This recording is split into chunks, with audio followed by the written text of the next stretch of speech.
Another great potential source of food out in the woods in autumn are all of the mushrooms that come up. Deer will eat them, so will squirrels occasionally, mice and the mollusks, slugs and snails. But they're a great group for us to look at too. And my guide today here at Kenwood House is Andy Overall. Hi Andy. Hi Chris. Andy, a lot of people are going to be surprised that there's such a rich diversity of fungi so close to the city centre. Indeed, I mean we've got some lovely parks and woodlands within the London area. This is a member of the Boletus family. It's a good edible mushroom. Tasty? Yeah, very tasty. It's just as good as the cep or the porcini.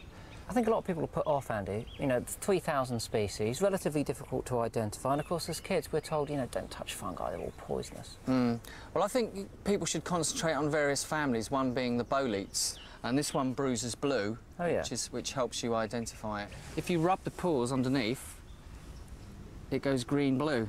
Well, it couldn't be more graphic, could it, really? I must have a go. If you were an artistic mollusk, a slug or a snail, you could write your name by crawling across the underside of one of these. Let's leave that one there for some slug food. What about these over here? Fly agaric, the archetypal fairy tale mushroom. Beautiful, isn't it? They are stunning, aren't they? Yeah. Absolutely Excellent. Stunning. But not edible. Not at all, no. Toxic. But when it comes to dangerous, I mean, these are just beginners, aren't they? Yeah, yeah.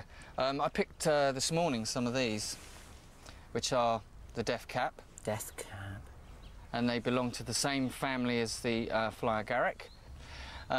Can be much paler when they get older, which why some people confuse it with other edible mushrooms. But the big difference is they had this big sac on the bottom. But people should get into mushrooms, shouldn't they? You can't be put off by that sort of thing. No, I mean, 1 or 2 or 3 nasty mushrooms around, it shouldn't spoil a whole bunch of good. So there you go, only a handful out of the 3,000 species here in the UK are potentially really dangerous. That shouldn't put you off. Get your books out, go out on a fungus foray and get into these things. And I will wash my hands for a change. I don't normally, my mum's been telling me for years, I normally ignore that advice, but today I think, Mum, I'm going to wash my hands. Now remember, please don't eat any mushrooms or toadstools unless you're absolutely certain they're safe.